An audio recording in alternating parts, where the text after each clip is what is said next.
언하대오. 정강 스님. 인생의 무상함은 찰나다. 일체세간법은 꿈 같고 환 같고 그림자 같다. 이 몸으로 다행히 정법을 만났으니 생사해탈하는 이 참선법을 닦지 않으면 정말 어리석은 일이다. 또 알면서 닦지 않으면 더욱 어리석은 것이다. 금일 생사해탈 정법을 배우는 대중들은 조금도 아르마리를 내지 말지어다. 아르마리를 내지 않는다면 깨치기 쉬운 것이 곧 도이다. 소소영영한 주인공인 본각이 있다. 즉 참선을 하여 얻는 방법이 있건만 모두 모르고 있는 것이다.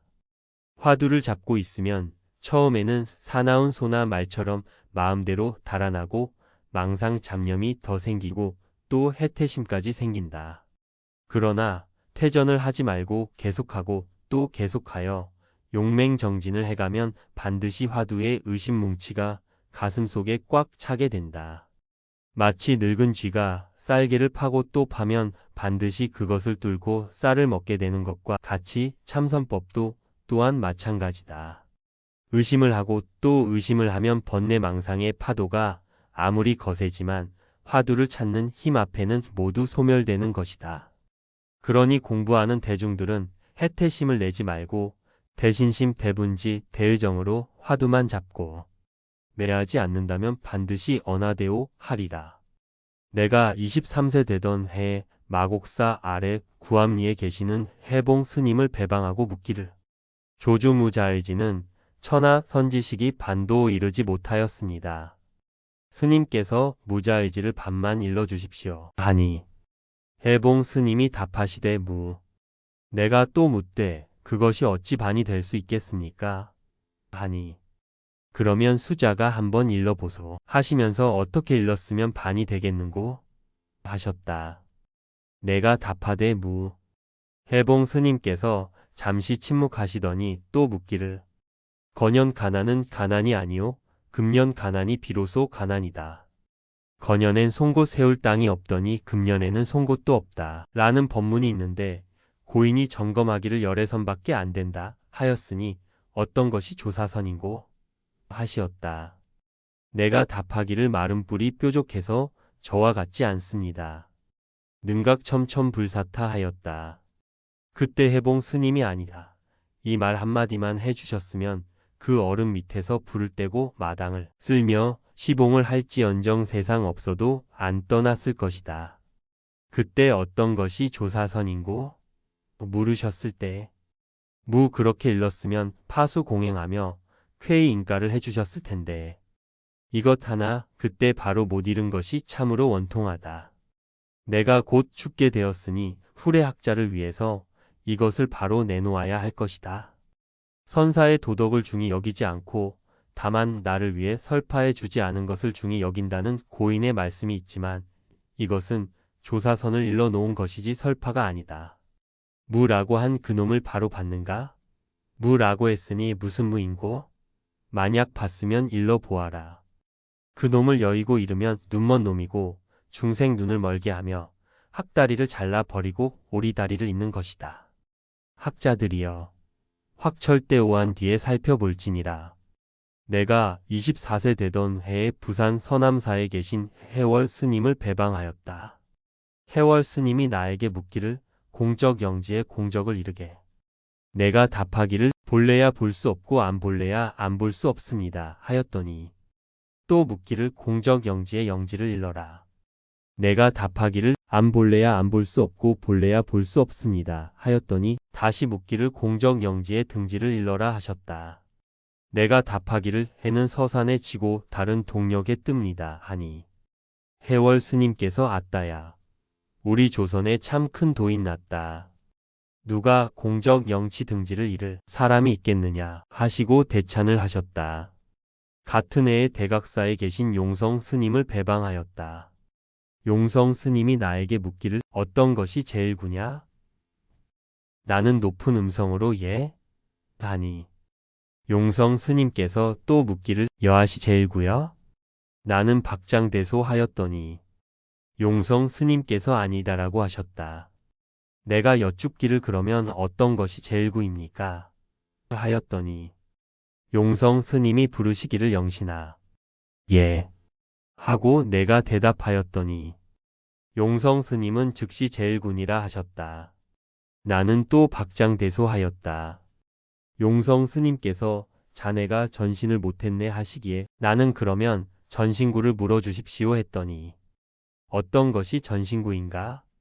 내가 답하되 저녁놀은 따오기와 더불어 나르고 가을물은 하늘과 함께 일색입니다. 낙하여고 목재 비추수 공장천 일색하고 물러나왔다. 수일 후에 용성 스님께서 대중에게 공포하시기를 내가 영신이에게 속았구나 하셨다.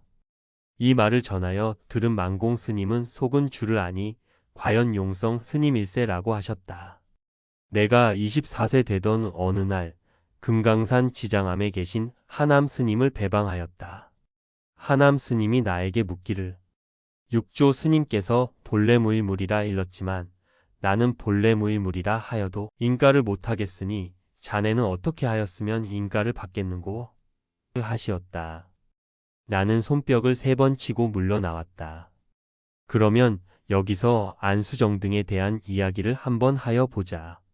한 사람이 망망한 광야를 가는데 그 사람을 잡아먹으려고 무서운 코끼리가 쫓아 따라오고 있다. 생사가 박두하여 정신없이 달아나다가 보니 언덕 밑에 우물이 있고 등나무 넝쿨이 우물 속으로 축 늘어져 있다. 그 사람은 등나무 넝쿨을 하나 붙들고 우물 속으로 내려갔다. 우물 밑바닥에는 동룡이 입을 벌리고 쳐다보고 있고 또 우물 중턱의 사방을 돌아보니 4마리의 뱀이 입을 벌리고 있다.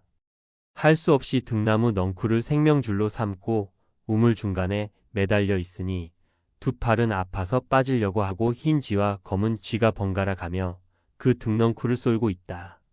만일 등나무 넝쿨을 쥐가 쏠아서 끊어질 때라든지 또 두 팔에 힘이 빠져서 아래로 떨어질 때는 동룡에게 잡혀 먹히는 수밖에 없다. 그때 머리를 들어서 위를 쳐다보니 등나무에 매달려 있는 벌집에서 달콤한 꿀물이 1방울, 2방울, 3방울, 4방울, 5방울 이렇게 떨어져서 입속으로 들어가고 있다. 이 사람은 꿀을 받아 먹는 동안에 자기의 위태로운 경계도 모두 잊어버리고 황홀경에 도취되었다.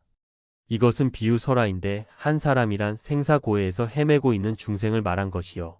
망망한 광야는 생사광야인 육도윤회이고 쫓아오는 코끼리는 무상살기요. 우물은 이 세상이고 동룡은 지옥이다. 4마리 뱀은 이 몸을 이룬 지수와풍의 사대여. 등나무는 무명수이고 등나무 넝쿨은 사람의 생명줄이다. 흰 쥐와 검은 쥐는 일월이 교체하는 낮과 밤이여. 벌집의 꿀은 소위 눈앞의 오용락이란 것이니 재물과 색과 음식과 수명과 명예욕이다. 이것이 바로 생사고해에서 헤매는 중생을 비유하여 말한 설화이다. 이러한 급박한 상황에 놓여 있으면서도 중생들은 그 꿀방울에 애착하여 무상하고 위태로운 것을 모르고 있는 것이다.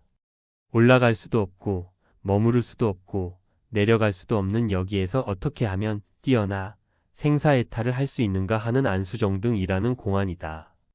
지금부터 약 45년 전 도봉산 망월사에 용성 스님이 조실로 계시었다.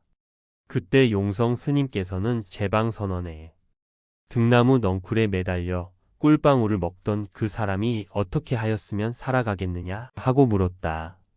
망공 스님의 답은 어젯밤 꿈속의 일이니라. 해봉 스님의 답은 부처가 다시 부처가 되지 못하느니라. 해월 스님의 답은 알래야 알 수 없고 모를래야 모를 수 없고 잡아 얻음이 분명하니라. 용성 스님의 자답은 밭꽃이 울타리를 뚫고 나와 산밭에 누웠느니라. 보월 스님의 답은 어느 때 우물에 들었던가. 고봉 스님의 답은 아야 하셨는데 나 정강은 답하되 달다 하였으니 언하에 대오할지어다.